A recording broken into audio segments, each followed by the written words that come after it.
सखी सहेली। सखी सहेली सुनने वाली सभी सखियों, सहेलियों और श्रोताओं को नेहा शर्मा और बुआ का नमस्कार। नमस्कार। नमस्कार बिटिया रानी। ये जो बुआ जी आपको भी गर्म पानी पी रही हो ना? हाँ बिल्कुल, गर्म पानी पीने का मौसम आ गया है और कुछ लोग गर्म पानी में चाय की पत्ती डाल लेते हैं, तो अलग-अलग नामों से जानी जाती है। कोई घर में और आता है दूसरा तो उसमें थोड़ी सी शक्कर डाल देता है। फिर कोई तीसरा आता है तो कहता है भाई इसका रंग थोड़ा सा उजला कर दिया जाए, तो दूध मिला देता है और कुल मिलाकर बन जाती है चाय। लेकिन फिलहाल आज हम चाय पर चर्चा नहीं करेंगे, बिल्कुल भी नहीं, क्योंकि आज बहुत सी बातें हैं जिन पर हम चर्चा करने वाले हैं। सखी विशेष में हम लेकर हाजिर हैं नसरीन मोहम्मदी जी को। जी, इनके बारे में बताएंगे, कला के क्षेत्र से हैं और इनकी उपलब्धियों के बारे में बताएंगे। बिल्कुल, और आज बड़े काम का दिसंबर है, इसके बारे में आज है, बस आज से शुरुआत है तो आज से दिसंबर के बारे में कुछ बातें कर लेनी चाहिए। बिल्कुल कर लेनी चाहिए। और व्यंजनों का मौका है, व्यंजन भी बताएं। हाँ, हमारी एक सहेली घूम रही है इधर से उधर, उधर से इधर। एक इन्होंने फोटो भेजा है, ऐसे ऐसे ऐसे ऐसे घूम रहा है कि इंतजार है, व्यंजनों का इंतजार है। तो भाई इंतजार तो हम बनाती हैं व्यंजन और नोट करती हैं सारी विधियाँ जी, तो हमें भी इंतजार है। कुछ आप बताएं, कुछ हम बताएं और आगे आगे बढ़ें। और कुछ बताने की जब बात आती है और दिसंबर का महीना शुरू होता है तो एक चेतावनी के साथ शुरू होता है, या यूं कहें कि सतर्कता बरतने के साथ शुरू होता है, क्योंकि आज है विश्व एड्स दिवस। बिल्कुल, और इस विषय में हमसे डॉक्टर ईश्वर गिलाडा ने बातचीत की है जी। तो वो भी हम उनकी थोड़ी सी एक रिकॉर्डिंग सुनवाने वाले हैं जी। लेकिन उसके पहले हम ये बता दें कि जो ये एड्स दिवस मनाया जाता है वो मनाया जाता है कि पहले एक ऐसा संक्रमण है एड्स जिसके कारण पीड़ित व्यक्ति के शरीर में जो उसका इम्यून सिस्टम होता है वो कमज़ोर हो जाता है। तो कई अलग अलग जो छोटे मोटे संक्रमण होते हैं, कुछ बीमारियां होती हैं, उनके प्रति उनका शरीर जो है खुद सुरक्षा नहीं कर पाता और जल्द बीमार पड़ते हैं वो। और एड्स का अगर फुल फॉर्म हम कहें तो एक्वायर्ड इम्यून डेफिशिएंसी सिंड्रोम है, जो कि एक खास तरह के विषाणु जिनका नाम HIV यानी ह्यूमन इम्यूनो डेफिशिएंसी वायरस है, इनके कारण वो फैलता है। जी हाँ, हर साल मनाया जाता है। बिल्कुल मनाया जाता है और हमारे साथियों ने भी इस सब बारे में चर्चा की है। इन्होंने लिखा है चिन्हित 11 आधिकारिक वैश्विक सार्वजनिक स्वास्थ्य अभियानों में से एक है। साथ ही विश्व स्वास्थ्य दिवस, विश्व रक्तदाता दिवस, टीकाकरण सप्ताह, तपेदिक दिवस, ये सारी चीज़ें इन्होंने लिखी है। और विश्व रोगाणु रोधी जागरूकता सप्ताह, इन्हीं सब में से एक ये भी है। इनका कहने का मतलब ये है, तो बिल्कुल सही बात है, क्योंकि ये बहुत महत्वपूर्ण है और बचाव बहुत तक हद तक इलाज है इसका, कह सकते हैं, क्योंकि इलाज बहुत अभी तक कारगर नहीं साबित हुए हैं। ये तो खैर हमारे विशेषज्ञ डॉक्टर साहब बताएंगे। डॉक्टर ईश्वर गिलाडा से सुन ले बातचीत जी। श्रोताओं, हम आपको बता दें कि आज विश्व एड्स रोकथाम दिवस है और ये बीमारी जो है इसके बारे में बहुत सारी भ्रांतियां थी और अभी भी हैं, लेकिन फिर भी इसके बारे में बहुत सारी सकारात्मक चीजें भी आ गई हैं, उसके बारे में हम आज जानते हैं। और कार्यक्रम में स्वागत करते हैं डॉक्टर ईश्वर गिलाडा का, जो कि एड्स रोग विशेषज्ञ हैं। डॉक्टर साहब, कार्यक्रम में स्वागत है आपका। धन्यवाद रेणु जी। जी डॉक्टर साहब, इसके बारे में थोड़ा सा बताएं आप हमारे श्रोताओं को। मनुष्य प्रवृत्ति ये होती है कि किसी बड़ी बीमारी से एकदम डर जाते हैं जी। और एक कहावत है, जो डर गया वो मर गया, तो लोग साइकोलॉजिकली मर जाते हैं।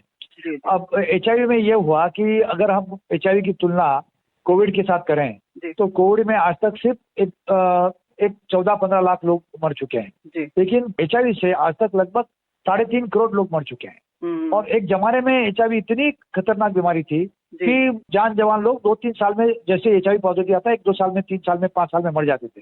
तो हम लोग बोलते थे 5 ईयर सर्वाइवल बहुत बड़ी चीज है। लेकिन आजकल क्या हो गया, ऐसी दवाइयां आ गई है जिसको हम एंटी रेट्रोवायरल थेरेपी कहते हैं। वो दवाइयों के साथ व्यक्ति पूरी जिंदगी जी सकता है। हिंदुस्तान में एंटी रेट्रोवायरल थेरेपी, ART जी, ART, अच्छा। हाँ, और इस दवाइयों के साथ व्यक्ति पूरी जिंदगी जी सकता है। अगर हिंदुस्तान में पुरुष की जिंदगी 69 है एवरेज और महिला की 71 है और 25 साल की उम्र में उसका डायग्नोसिस होता है HIV पॉजिटिव, तो पूरी जिंदगी वो 69 तक 70 तक पहुंच जाता है। क्या दवा इतना ही नहीं, इतनी दवाई है, इतनी अच्छी दवाई। HIV पॉजिटिव का नेगेटिव नहीं होगा, लेकिन जिस व्यक्ति के अंदर HIV का वायरस है और लाखों की तादाद में है, जिसको हम लोग 1 ml के अंदर वायरल लोड बोलते हैं, कितना है तो 25 लाख है, 2 करोड़ है, 2.5 करोड़ है, वो 3 महीने के अंदर, 4 महीने के अंदर वो नहीं के बराबर हो जाता है, जिसको बोलते हैं टारगेट नॉट डिटेक्टेड या कंट्रोल्ड वायरल लोड या वायरल लोड अनडिटेक्टेबल, यानी वायरस डिटेक्ट नहीं होता, लेकिन एंटीबॉडी पॉजिटिव आएगा।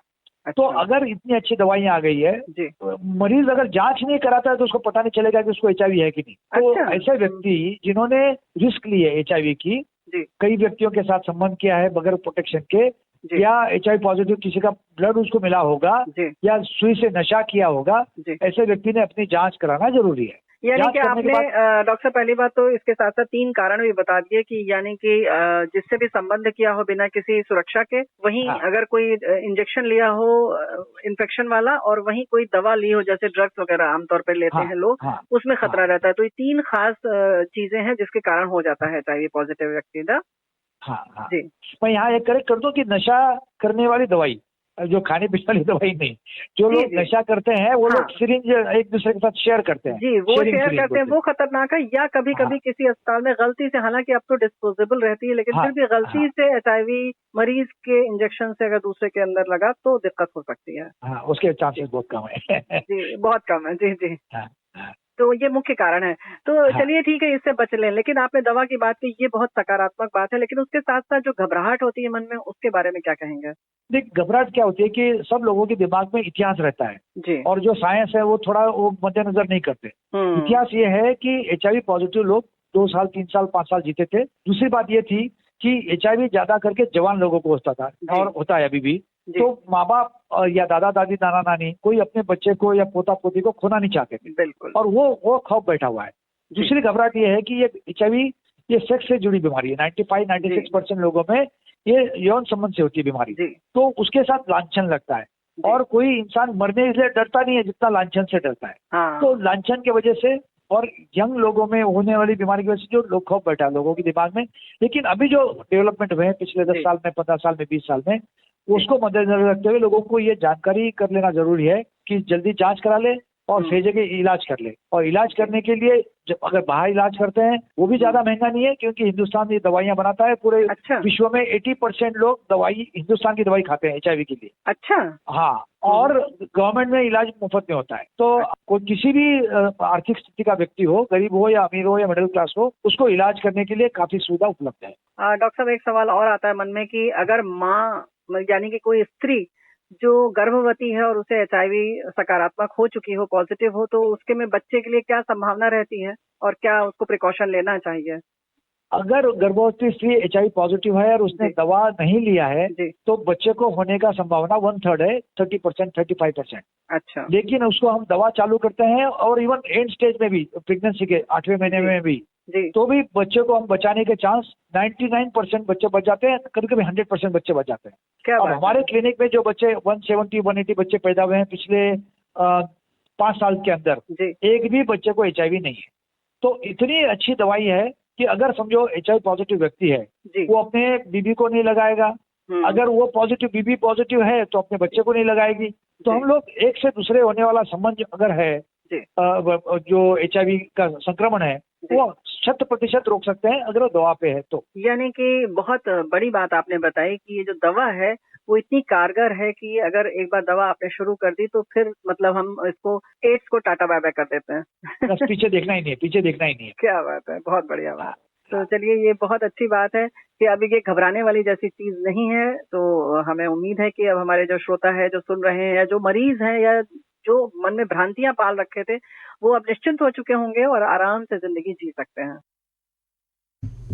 तो इतनी अच्छी से तरह से उन्होंने डॉक्टर साहब ने जानकारी दी जी। तो बुआ जी, इससे तो लगता है कि किसी के मन में अगर छोटी मोटी भ्रांतियां अब इन दिनों तो बिल्कुल भी नहीं होती है, क्योंकि जागरूकता बहुत फैल चुकी है जी। लेकिन फिर भी अगर कुछ भी रही हो, कुछ भी शंका रही हो, तो उसका समाधान बिल्कुल हो चुका होगा। बिल्कुल हो चुका होगा। और जैसे कि डॉक्टर साहब ने कहा, इस बात पर ज़रूर ध्यान रखें कि घबराएं बिल्कुल नहीं।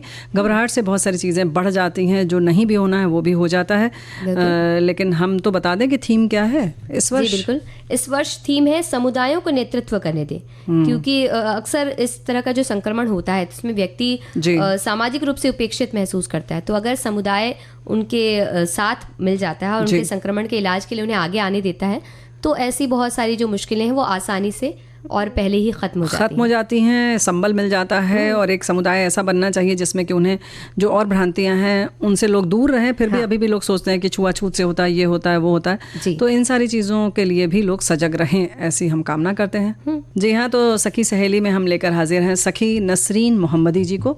देखो नेहा बिटिया, एक बात तो है कि अक्सर हम देखते हैं कि ना कलाकार जो है अपनी कला से जुड़ा रहता है, बहुत शिद्दत से करता है, चाहे वो गायन वादन कुछ भी हो। लेकिन बहुत सारे कलाकार ऐसे भी हैं जो कला को लोगों तक पहुंचाने के लिए इच्छुक नहीं रहते हैं, कुछ बहुत होते हैं। तो कुछ लोग ऐसे होते हैं जो सिर्फ और सिर्फ खुद के लिए ही करते हैं, अपनी कला को निखारते रहते हैं और अब उसी पर ध्यान केंद्रित रखते हैं, ये नहीं चाहते कि बहुत प्रचार प्रसार हो। ऐसे कलाकारों की कला उन्हें एक अलग मुकाम पर ले जाती है, यानी पूरी तरह से समर्पित रहते हैं। कुछ इसी तरह से अपनी कला के प्रति उदासीन भाव रखने वाली कलाकार थी नसरीन मोहम्मदी। बिल्कुल, और अपने जीवन के अंतिम समय तक अपनी कला का उन्होंने साथ बनाए रखा और उनकी कला को जो प्रसिद्धि उनके जीवन में नहीं मिली, वो उपलब्धि उनकी दुनिया से जाने के बाद उन्हें मिली। और अगर बात करें नसरीन मोहम्मदी की, तो भारत के आरंभिक आधुनिक कलाकारों में से वो एक मानी जाती हैं और पेंटिंग के साथ साथ फोटोग्राफी में भी वो पारंगत थी। क्या बात है।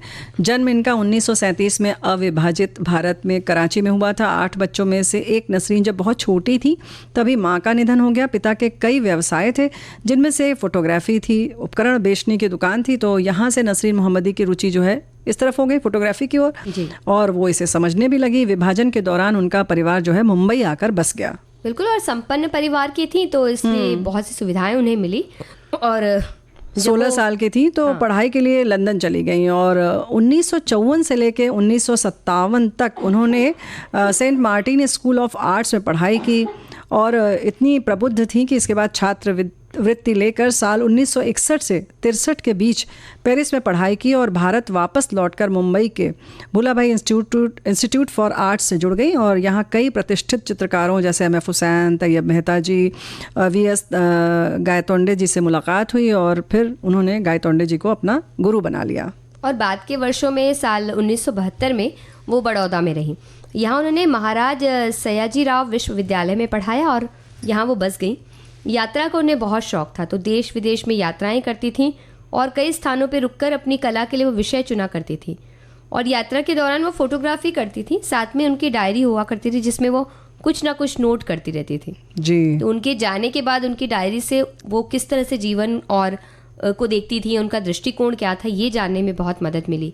और अपनी कला के प्रति वो कैसा समर्पण भाव रखा करती थी, ये बातें भी उनकी डायरी में दर्ज हैं। तो भाई जैसा कि हम बता रहे थे कि नसरीन मोहम्मदी जी जो हैं वो अपने अमूर्तवादी कला के लिए जानी जाती हैं। इनकी पेंटिंग्स में काले सफ़ेद जेन ड्राइंग मिलते हैं जो उनकी खासियत है। उन्हें मानव आकृतियों में ख़ास रुचि नहीं रही, उनका काम पैटर्न से जुड़ा हुआ था। रेखाओं के माध्यम से अपनी भावनाओं को उजागर किया करती थी। वाटर कलर, ऑयल पेंट से लेकर पेंसिल और ग्रेफाइट जैसे माध्यमों को अपनी कला के लिए चुना जो बहुत मुश्किल है जी। उनका पसंदीदा माध्यम कागज़ और पेंसिल रहा। वो अलग अलग कोणों के साथ बारीक रेखाओं से अपनी कलाकृति बनाया करती थी। ये तो भाई बहुत मुश्किल है जी।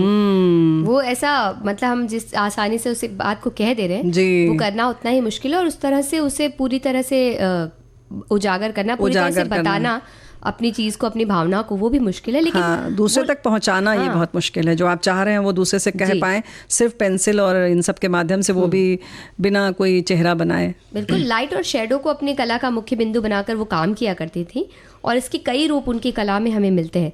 उन्होंने अपने काल से बिल्कुल अलग तरह की कलाकृतियों को चुना और उन्हें बखूबी उकेरा भी। वो कई बार अपनी कलाकृतियों को यूं ही बिना शीर्षक के, बिना दिनांक के छोड़ दिया करती थी। और ये भी एक बड़ा कारण है कि कई बार नसरीन मोहम्मदी के काम को या किस समय में उन्होंने ये काम किया या उनका ये काम है, इसे जानना थोड़ा मुश्किल हुआ करता है। जाहिर है कि कहीं नाम नहीं मिल रहा है कि किसने बनाया है, तो मुश्किल काम तो था। और भाई वो हमें लगता है कहीं ना कहीं एकदम सन्यासी जैसी रही होंगी, है ना। और उनके साथ जो चीज़ें थीं उसके हिसाब से भी ऐसा ही लगता है कि उनका घर किसी सन्यासी की तरह लगता था। एक सफ़ेद खाली दीवार, छोटी सी टेबल, स्याही की दवात, पेंसिल जैसे रोज़ाना प्रयोग में आने वाले सामान ही उनके घर में मौजूद होते थे।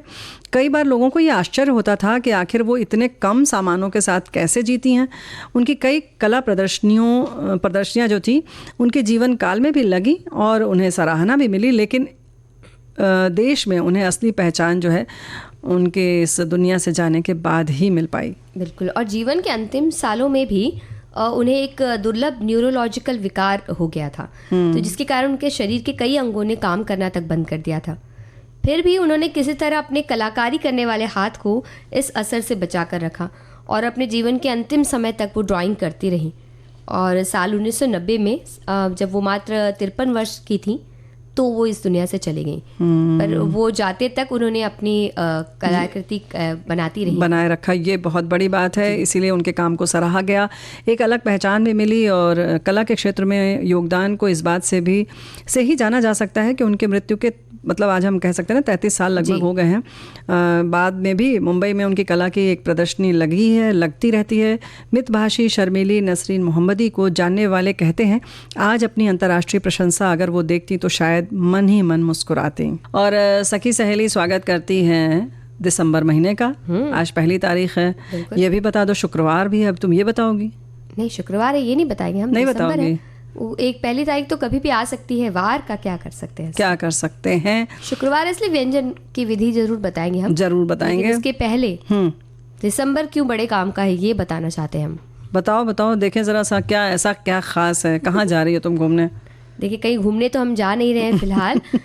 असल में ये आखिरी महीने की पहली तारीख है आज। कितना अच्छा खास है? देखा खास है ना, यही तो हम कह रहे थे कि तुम ये भी बताओगी शुक्रवार है। वो तुमने नहीं बताया, चलो कोई बात नहीं, हो जाते हैं दिन। कल शनिवार है ये बता देते हैं हम। हाँ कल शनिवार है, फिर रविवार आ जाएगा और 1-2 दिन के बाद ऐसा होगा कि लोग बनाने लगेंगे प्लान कि नए साल में करेंगे क्या। कहेंगे हम नए साल में हम ऐसा करेंगे, जो जितने व्यायाम करने सब नए साल में करेंगे, जो काम बाकी रहेंगे सब नए साल में करेंगे। अब नए साल से तो बिल्कुल भी काम बाकी रखेंगे ही नहीं, हम नहीं रखेंगे। हाँ, ये संकल्प लेने का दिन है आज। संकल्प लेने की शुरुआत है, महीना है संकल्प का ये। दिसंबर तो हम पूरे दिसंबर में सिर्फ ये संकल्प लेते हैं कि नए साल में क्या करेंगे। अच्छा ये भी होता है, ये तो तुमने बड़ी मजेदार बात बताया कि ये होता ही है, लेकिन उसके संग संग ये भी तो होता है बिटिया कि ये भी हम इस समय पूरा मूल्यांकन करते हैं कि पिछले साल जो है, यानी कि अभी पिछले साल नहीं, ये जो चल रहा है वर्ष 2023 में देखो हमने ये संकल्प लिया था, टहलेंगे, ये करेंगे, पोषण वाली चीज़ें खाएंगे, रोज़ जूस पिएंगे, सूप पिएंगे, ऐसा खाएंगे, सलाद खाएंगे और स्प्राउट खाएंगे, सब सोचा था, कर नहीं पाए। ये भी हम करते रहते हैं, दिसंबर महीने में पूरे यही करते हैं और उसको छोड़ के अगली बार क्या करेंगे ये भी सोचते हैं। जी, जो पहले के प्लान हमने कुछ नहीं किए उनके बारे में चर्चा करते हैं और आगे क्या क्या करेंगे उस पर हम विचार करते हैं और करते कुछ नहीं, फिर उसके बाद अगला दिसंबर में फिर वही आता है, यहीं पहुंच जाते हैं। इसीलिए आता है दिसंबर का महीना। वैसे ये वर्ष का 335वां दिन है ना, और क्योंकि 30 दिन बाकी है, अब आज तो 1 तारीख हो गई और लीप ईयर रहता है तो जाहिर है कि एक दिन कम हो जाता है, बढ़ जाता है, 336वां दिन होता है। तो ये भी हम ऐसा कोई बहुत महान नहीं लाते हैं, हम वो एक दिन भी ऐसे ही बिता लेते हैं, क्योंकि अब हमें क्या है कि हमें अगले दिन के बारे में ज्यादा सोचना होता है, तो आज के बारे में हम सोचते नहीं है, तो इसलिए आगे क्या करें, कल से हम बिल्कुल ये काम करेंगे, अब अच्छा, तो छोड़ेंगे नहीं। बस हो गया। अब ये बताओ कि दिसंबर का उपयोग कैसे किया जाए। तो हमें लगता है कि ये जो मौसम है, हमारे बहुत सारे साथियों ने लिख कर भी भेजा है, तो भाई थोड़ा सा उनकी भी बात मान लेते हैं। नेहा बिटिया की जो शैतानियां हैं वो थोड़ी सी कम कर देते हैं। हमारे साथी लिखते हैं बड़े काम का दिसंबर। जी हाँ, हम तो ये कहेंगे कि जो मर्जी खाओ लेकिन सीमा में। तरह तरह के व्यंजन, सभी तरह के आटे की रोटियां, घर में बना सफ़ेद मक्खन, भाजी, दाल गुड़ के साथ, आहा, सुबह भीगे हुए ड्राई फ्रूट्स, शाम को 1 गिलास खजूर या मखाने वाला दूध। सीमा में पेट खराब ना हो, फिर आग जलाकर बैठ जाओ दोस्तों के साथ और मस्ती की बातें, ज्ञानवर्धक बातें, रात को रजाई और विविध भारती के गाने सुनते सुनते नींद का आगोश। ये सब दिसंबर के मज़े हैं बुआ जी और नेहा जी। हम खाऊ शहर से हैं तो मगर खाऊ नहीं हैं, ये बड़ी काम की बात है। बहुत सारे पता चले तो फिर हम उस तरफ निकले अगली बार घूमने के लिए। नेहा बिटिया देखो, सब शहर में खाऊ गली होती है जी, एक नहीं होती है। बड़ा शहर होता है तो कई गलियां ऐसी होती हैं। आपके पास कौन सी खाऊ गली है, थोड़ा सा उधर मुखातिब हो जाइए, लेकिन उसी के संग संग जहाँ सब्जी मंडी है वहां पर भी चले जाइए। इसी बहाने थोड़ा टहलना भी हो जाता है। हरे हरे साग हैं, पालक है, सोआ, मेथी, बथुआ, बहुत सारे पालक और गाजर आ रहा है जिसका हलवा बनता है जी। अरे कच्चा गाजर खाइए, उसका सूप पीजिए। गाजर को देखते ही पहले हलवा सूप यही याद आता है, दिमाग में आता है। उसके बाद फिर कच्चा गाजर खा लेते हैं। हाँ, क्योंकि वो जैसे मटर छिलते छिलते मटर खा लिए जाती है, वैसे गाजर को भी घिसते घिसते गाजर भी खा ली जाती है। तो भाई खाएं, उसके संग कॉर्न उबाल कर डाल लें उसमें, या चाहे अनार दाने डाल लीजिए, अनार फल जो होता है वो डाल देंगे अगर गाजर में जो घिसा हुआ है, तो बहुत स्वादिष्ट लगेगा, थोड़ी सी मिठास आ जाएगी, थोड़ा जूसी हो जाएगा, तो आपको अच्छा लगेगा। और हमारे साथी कह रहे हैं कि बड़े काम का दिसंबर, ये माह अंग्रेजी विश्व प्रचलित कैलेंडर के अनुसार वर्ष का अंतिम माह है। इस माह में ही क्रिसमस मनाया जाता है। हेमंत ऋतु का भी ये माह प्रतिनिधित्व करता है। षड ऋतुओं का वर्ष शरद, हेमंत, शिशिर, बसंत और ग्रीष्म से निर्मित अयनों में ये माह दक्षिणायन में आता है। इसमें चंद्र का राज रहता है। ये उत्तरोत्तर प्राकृतिक प्राणियों में बल का विसर्जन किया करते हैं। फलस्वरूप सभी की अग्नि मजबूत रहती है और खाया पिया भोजन आसानी से पच जाता है। इससे शरीर में बल का आधान होता है। तो यानी कि ये जो इन्होंने लिखा है कि अग्नि मजबूत रहती है, इसका मतलब है कि जठराग्नि की बात कर रहे हैं, यानी हमारे जो भोजन की जो अग्नि प्रज्वलित होती है ना, कहते हैं कि पेट में अग्नि जलती रहती है, धधकती रहती है, हम उसमें डालते रहते हैं भोज्य सामग्री। तो भाई इस समय डालिए खूब मज़े से, जठराग्नि आपकी बिल्कुल मजबूत है, उसमें बल है। तो इसीलिए कहते हैं कि ये सेहत बनाने वाला महीना होता है। महीना केवल ये नहीं है, शुरुआत हुई है अभी। ठंड का जो मौसम है पूरा एक तरह से सेहत बनाने के लिए और अच्छा खाने पीने के लिए रहता है। फिर तुम खाने पर जा रही हो, हम कह रहे थोड़ा सा सेहत का ध्यान रखते हुए खाना चाहिए, जैसे हमारे साथी ने कहा। नहीं, पेट खराब ना हो। नेहा बेटिया तुम कह लो बेटा, एक बार तो कह दो कम से कम कि व्यायाम किया जा सकता है। चूंकि पसीना कम होता है, थकता नहीं है आदमी, तो ज़्यादा व्यायाम करिए, पौष्टिक चीज़ें खाइए और शरीर बनाइए। अब जैसे मेवे वाला दूध है, आप इसी समय खा सकते हैं। गोंद वाला लड्डू है, इस समय आप खा सकते हैं। गर्म चीज़ें खा सकते हैं। हाँ, अच्छी चीजें अगर खाएंगे तो अब पच भी जाएगा। और थोड़ा व्यायाम करना जरूरी है, थोड़ा, क्योंकि थोड़ा व्यायाम करना इसलिए जरूरी कि बाकी जठराग्नि अपना काम करेगी। थोड़ा खाइए, ज्यादा व्यायाम कीजिए। यहाँ पर संतुलन ही नहीं बन पा रहा है। कोई बात नहीं, तुम पढ़ो हमारे साथी क्या लिख कर भेज रहे हैं। हमारे साथी कह रहे हैं दिसंबर साल का आखिरी महीना होता है। अच्छा। बहुत से ऑफिस, बैंक आदि में साल भर का लेखा जोखा पूरा करने का महीना होता है। बैंक की क्लोजिंग होती है जी। ईसाई समुदाय के लिए बहुत खास महीना है। ईसा मसीह का जन्मदिन बहुत धूमधाम से मनाया जाता है। चर्च में तरह तरह के कार्यक्रम होते हैं। 25 दिसंबर से जाड़े की छुट्टियां बच्चों की आरंभ हो जाएंगी और इसी दिन से दिन बड़े होने लगते हैं। ये बात बिल्कुल सही है। वैसे हमारे एक साथी लिख रहे हैं, रात को रजाई और विविध भारती का साथ। बुआ जी ये बात तो आपने सही कही, रजाई में घुसकर विविध भारती सुनने का अपना ही मज़ा है। साथ में थोड़ी सी गरम गरम मूंगफली और ले ली जाए तो क्या कहना। वैसे ये रजाई में घुस के विविध भारती सुनने वाली बात हमारे साथी ने लिख कर भेजी थी, तो ये बात तो है, उसका मज़ा है, हम लोगों ने भी लिया है उसका मज़ा। और एक साथ ही देखो ऐसा होता है ना कि सब अपने अपने नज़रिए से देखते हैं। जो शिक्षक हैं या जो विद्यार्थी हैं वो सोचते हैं अरे वाह 10 दिन की छुट्टी मिलने वाली है, मज़े आएंगे, है ना। बच्चे जब स्कूल में पढ़ते थे, छुट्टियों की उम्मीद में सभी दिसंबर का बेकरारी से इंतज़ार करते थे। ये हमारे साथी ने लिखा है।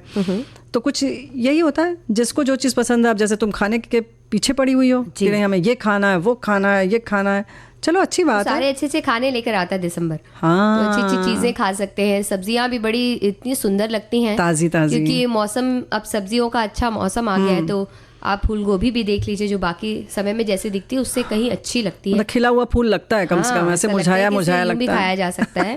उस तरह की अच्छी अच्छी चीजें आती हैं, आंवले आते हैं। तो ऐसी सारी जो अच्छी ताकत वाली सेहतमंद चीजें हैं वो भी इस मौसम में आती हैं। चुकंदर है, हरी मटर है, इन सब का पूरा सेवन किया जा सकता है।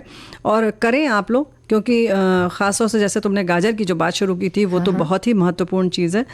ख़ास तौर से हमारी जो बहनें हैं या जिन्हें भी मासिक धर्म जब होता है तो रक्तस्राव जो होता है ज़्यादा होता है जब, तो उस समय संभालने के लिए गाजर जो है अगर ज़्यादा से ज़्यादा आप खाएं तो बहुत लाभ मिलेगा। और कच्चा खाएं उसको, ये हलवा वाला नहीं है। जो नेहा बिटिया जो कह रही है ना वो वाला मत सुनिएगा आप लोग। पहले आप गाजर को कच्चा खा लीजिए, उसका रस निकालें, रस को आप पी लें और उस घिसे हुए का आप हलवा बना लें और फिर किसी को खिला दीजिए, नेहा बिटिया को खिला दीजिए। हम वैसा हलवा खाने के लिए भी हम तैयार हैं, क्योंकि जिसे हलवा पसंद है वो किसी तरह से खा सकता है। और जो काल करे सो आज कर, आज करे सो अब। तो इसलिए दिसंबर का पूरा उपयोग कीजिए और दिसंबर में ही वो सारे काम कीजिए जो आप नए साल में करने की सोच रहे हैं, ताकि आपका एक प्रैक्टिस हो जाएगी। थोड़ा अभी बाकी, अभी 30 दिन बाकी हैं, आज का तो दिन चला गया और आप कल पूरी प्लानिंग कर लेंगे तो भी आपके पास 28 दिन बाकी है, 28-29 दिन, जिसमें आप पूरी प्रैक्टिस कर सकते हैं। तो आपकी ये आदत हो जाएगी, क्योंकि 20 दिन अगर आप कोई काम लगातार करते हैं तो उसकी अभ्यस्त आदत हो जाती है। हाँ, आदत तो पड़ वो जाती है। आदत आपकी जब हो जाएगी तो आप 1 जनवरी को अपने आप वो काम करेंगे और पूरी जनवरी भी करेंगे और साल 2024 में भी वो काम करते रहेंगे। तो इसलिए मतलब हमें लगता है कि जो तुम्हारे कहने का मतलब है कि जब दिसंबर का महीना रहता है और हम स्वेटर आदि पहनते हैं, हाँ। तो कान में जो हमारी बहनें पहनती हैं झुमका बाली ये सब ठीक से बंद रखें, नहीं तो सच में उतारते उतारते समय गायब हो जाता है। पता हाँ, है कई बार गायब हो जाती है, क्योंकि इतने लेयर में कपड़े पहनने पड़ते हैं, पता ही नहीं रहता आमतौर पर जब जहाँ ठंड बहुत ज्यादा पड़ती है वहाँ तो जी हाँ। हम तो थोड़ी ठंड में ही खुश हो जाते हैं। नहीं, लेकिन अगर हाफ स्वेटर भी आपने पहना हुआ है तो इस तरीके से जो है ना रोए ज्यादा होते हैं ना ऊन में, तो चीजें फंस जाती हैं। तो इन सब चीजों का ख्याल रखिए। कभी कभी क्या होता है कि यही मौसम, अच्छा हाँ, इसी से याद आया बड़ी मजेदार बात और बताइए। कि यही मौसम होता है जब कान और नाक छेदे जाते थे पहले। अब तो डॉक्टर कभी भी छेद देते हैं, लेकिन जब सुई और उससे छेदा जाता था तो सर्दियों में ये होता था कि घाव जो है वो जल्दी भर जाएगा या नहीं होगा और छेद दिया जाता था। और बड़े मज़े की बात और है कि हम लोग तो बचपन में क्या होता था कि रुई रख दो घास के ऊपर या किसी पत्ती पर और सुबह उस पर जो ओस आ जाएगी उसको लगाया जाता था। ये अगर कहीं घाव हो गया नाक और कान के छेद में जी, जो बाली आदि पहनने के लिए छेदा जाता है वो वाला छेद हम करें। अच्छा। ऐसे ही तुम नहीं नाक में लगा लेना ओस, ठीक है। तो वो भी किया जाता था। तो इसलिए इंतज़ार किया जाता था कि दिसंबर का महीना आए और ये भी कार्यक्रम किया जाए। पर कहते हैं कि ठंड में ज्यादा दर्द होता है, तो उस वक्त दर्द ज्यादा अरे वो वाली दर्द नहीं होता है, ये अच्छा। वाला दर्द होता है जो ये से जो जो तुम गिर पड़ जाते हैं। चलती हो, जब तुम्हें होश नहीं रहता, दरवाजे से भिड़ती टकरा हो जाते हैं, जी, और बिस्तर से लड़ जाती हो, कहीं भी ठोकर लग जाती है, उठती हो तो नल लग जाता है सर में। वो वाली जो ठोकर वाली जो चोट लगती है उसमें दर्द ज़्यादा हो जाता है। लेकिन ये जो सुई हुई से जो छेदा जाता है उसमें हर मौसम में बराबर दर्द होता है। लेकिन घाव जो है वो सर्दियों में जल्दी भरता है। पहले के ज़माने में तो लोग ऑपरेशन आदि भी जब होता था तो लोग कहते थे गर्मी में नहीं करेंगे, ये मौसम होगा, क्योंकि गर्मियों में पसीने आते हैं तो उससे परेशानी होती है ना। और नहीं, घाव भी जल्दी नहीं भरता है। और ये मौसम ऐसा रहता है कि सब कुछ अच्छे से हो जाता है। तो कुल मिलाकर शादी ब्याह में तो मज़े मज़े होते हैं, बढ़िया बढ़िया खाने के लिए होता है। थोड़ी सी जगह में सब आ जाते हैं क्योंकि ठंड भी बहुत होती है, खाना भी बहुत ज़्यादा फिर रज़ाई में घुस जाते नहीं हैं। होता, क्योंकि गर्मियों में तो अक्सर खराब हो जाता है खाना, लेकिन इसमें खाने भी भोजन उतना खराब नहीं होता, फेंकना नहीं पड़ता जी। तो बड़ा अच्छा होता है। और भोजन की बात हुई है, हमारी सखियों ने इतनी अच्छी हमारे साथियों ने भेजा है व्यंजन ना। हाँ, क्या बता रहे हैं? इतना अच्छा सौंठ के लड्डू भेजे हैं। लड्डू अरे तो बिल्कुल वाह। बनने ही चाहिए। बनाओ तो बनाओ। हम तो सोच ही रहे थे कि लड्डू के बारे में बताएं, तो उन्होंने खुद भेज दिया। तो कह रहे सौंठ के लड्डू पारंपरिक लड्डू हैं जो जच्चा को डिलीवरी के बाद खिलाए जाते हैं। इसके अलावा सौंठ के लड्डू सर्दी के मौसम में और कमर दर्द से आराम पाने के लिए भी खाए जाते हैं। तो इसकी आवश्यक सामग्री उन्होंने बताई है, सौंठ यानी कि जिंजर पाउडर 1/3 कप यानी 25 ग्राम, गुड़ एक सवा कप के करीब यानी 1 पाव के करीब, सूखा पका नारियल 1 कप कद्दूकस किया हुआ यानी कि 50 ग्राम, गेहूं का आटा 3/4 कप यानी कि 100 ग्राम, देशी घी आधा कप 125 ग्राम, बादाम 1/4 कप यानी 35 ग्राम, गोंद 1/4 कप यानी 50 ग्राम और पिस्ते 10 से 12। और अब कैसे बनाया जाए, तो गोंद को पहले छोटे छोटे टुकड़ों में तोड़कर तैयार कर लीजिए। गोंद बाजार में मिलते हैं, छोटे छोटे सूखे से रहते हैं वो। और बादाम पीस कर मिक्सर में डालकर पीस लीजिए। अच्छा। पिस्ते को पतला पतला काट लीजिए। अब कढ़ाई में घी डालकर गर्म कीजिए, थोड़ा घी बचा लीजिए। घी को मीडियम गर्म कीजिए और गोंद को धीमी गैस पर भून लीजिए। गोंद फूलकर 4 गुने आकार में हो जाता है। भुने गोंद को अलग प्लेट में निकाल कर रख लीजिए। बचे हुए घी में आटा डालिए और लगातार चलाते हुए मीडियम और धीमी आग पर ब्राउन होने तक भून लीजिए। भुने आटे को अलग प्लेट में निकाल कर रख लीजिए। अब कढ़ाई में 2 चम्मच घी डालिए और पिघलने दीजिए। अब सौंठ को घी में डालिए और धीमी आंच पर हल्का सा 1 से 1.5 मिनट तक भूनना है और भुनी हुई सौंठ को भुने आटे वाली प्लेट में ही निकाल लीजिए। भुना गोंद ठंडा होने पर उसे प्लेट में ही बेलन की सहायता से पीस लीजिए और कढ़ाई में बारीक तोड़ा हुआ गुड़ डालिए। अब धीमी आंच पर गुड़ को पिघलने दीजिए। गुड़ पिघलने पर गैस बंद कर दीजिए। पिघले गुड़ में आटा, सौंठ, गोंद, बादाम पाउडर, नारियल और पिस्ते सब डालकर अच्छी तरह से मिल जाए, इतना मिलाना है। अब कढ़ाई को गैस से उतार लीजिए। हल्की गर्म जब रहे मिश्रण तभी लड्डू बांध लीजिए। तो उसके लिए थोड़ा सा मिश्रण आप हाथ में उठाइए और दबा दबा कर गोल लड्डू बना लीजिए। सौंठ के लड्डू हैं, इन्हें थोड़े छोटे ही बनाइए। सारे मिश्रण में इसी तरह से लड्डू बनाकर तैयार कर लीजिए और इतने मिश्रण से तकरीबन 18 लड्डू तैयार हो जाएंगे, इनका कहना है। क्या बात। और 2-3 घंटे थोड़ी देर हवा में छोड़ दीजिए, थोड़े सूख जाएंगे। अब कंटेनर में भर दीजिए और 2-3 महीने तक खाते रहिए। 18 लड्डू 2-3 महीने ये सवाल बड़ा 18 लड्डू तो हम यूं चट कर जाएं, एक में दिसंबर भी नहीं चल पाएगा ये तो। अरे ये तो 18 बड़ा में भी नहीं मुश्किल है। चलेगा। हाँ, एक लड्डू भी खाए अगर किसी तरह से खुद को रोकते हुए। अच्छा ऐसा करो कि अब ये 15 मिनट बाद इसको डिब्बे में तो रख दो, दोबारा फिर बना लेना, ऐसा क्या है? ज्यादा बना लें, डबल बना लें। नहीं 2-2 बार, अरे रोज थोड़ा थोड़ा बना लो ना, 2-3 दिन लगातार बना लेना। हाँ, व्यायाम भी हो जाएगा। जो सोट के लड्डू से जो ऊर्जा मिलेगी इससे बढ़ जाएगा। देखो इसमें थोड़ा थोड़ा सा सब अपने हिसाब से परिवर्तन भी कर सकते हैं। जैसे कि बादाम इन्होंने पीसने के लिए कहा तो कुछ उसको कतर भी सकते हैं। गोंद जो है वो वाकई 2-3 गुना फूल जाता है, 4 गुना तक। तो ध्यान रखिएगा, जैसे तुम बार बार कह रही हो ना, खाने के संग संग थोड़ा व्यायाम करेंगे, नहीं तो हम लोग भी गोंद की तरफ फूल जाएंगे। पता लगा कि जनवरी फरवरी आने तक पता लगा 4 गुना फूल गए। हाँ, पर आनंद भी आ जाए। गोंद से भी बहुत ताकत मिलती है, हड्डियों को ताकत मिलती है, ऐसा कहा जी हाँ, हड्डियों को ताकत मिलती है, बहुत गर्मी भी देता है। खाने में और चीज़ों का भी ख्याल रखना चाहिए। जैसे हमारे साथी ने लिखा है कि बाजरे की रोटी को खूब देशी घी और गुड़ के साथ खा सकते हैं। एक समय यही आप भोजन कर लें तो पौष्टिकता भी मिलेगी आपको और स्वाद भी मिलेगा। जैसे उसी का चूरमे का लड्डू भी बना लेते हैं ना लोग, कि आप बाजरे की रोटी बना लीजिए बिना नमक डाले, और हम लोग तो ऐसे ही बनाते हैं। उसको आप सेक लीजिए तवे पर, कुछ लोग मिट्टी के तवे पर सेकते हैं, वो और अच्छी बनती है। मिट्टी का तवा भी आता है, उस पर जब आप सेक लें तो गरम गरम ही उसको अपने हाथ से ही फोड़ लीजिए, मतलब उसको पीस लीजिए, लगभग हाथ से तोड़ तोड़ के छोटे छोटे टुकड़े कर लीजिए। आसानी से टूट जाती है। उसी में आप गुड़ डाल लीजिए, गरम गरम रोटी पर आप गुड़ डालेंगे तो वो भी पिघल जाएगा, और घी डाल लीजिए और सबको मिलाकर लड्डू बना लीजिए इसका, तो बड़ी आसानी से लड्डू बन जाएगा। तो ये जो तुमने अभी लड्डू बनाया उस समय थोड़ा सा पल्लो जो है ना थोड़ा खोस लें कमर में। बिल्कुल बिल्कुल। तो इस बात का ख्याल रखें, लेकिन फिलहाल कुछ और भी बना लें। हमारे एक साथी ने कुछ भेजा है ना, बिल्कुल, पालक की कुछ एक अच्छी सी रेसिपी भेजी है। कुछ क्या बताओ, नहीं लिखा है ना इसलिए। हाँ। खौलते पानी में थोड़ा सा नमक, थोड़ी सी चीनी डालकर पालक को डाल दें। हाँ। फिर गैस बंद कर दें और ढक दें। 5 मिनट के बाद पालक को निकाल कर इसको पानी को दबा दबा कर निचोड़ कर अब निकाल लीजिए, फिर पीस दीजिए पालक को। हाँ। अब मसाले क्या क्या डालेंगे इन्होंने बताया। काली मिर्च का पाउडर, जीरा पाउडर, नमक और ब्रेड का चूरा, अरारोट पाउडर इन्होंने मिला करके उसका एक डो यानी एक थोड़ा सा डो तैयार कर लीजिए, जैसे कि हाँ आटा बनाते हैं ना, ऐसे लगाते हैं। पनीर उसको आप कद्दूकस कर लीजिए और थोड़ी काली मिर्च, garlic, ginger paste, chaat masala सब मिला लें चीज़ और पनीर में। अरे गार्लिक जिंजर पेस्ट ऐसे बोल देती हो भैया, गार्लिक अलग है, जिंजर अलग है, यानी कि लहसुन थोड़ा सा अदरक इसका जो है वो अब बना लीजिए, पेस्ट पीस लीजिए अच्छे से। हाँ, और चाट मसाला मिला लीजिए।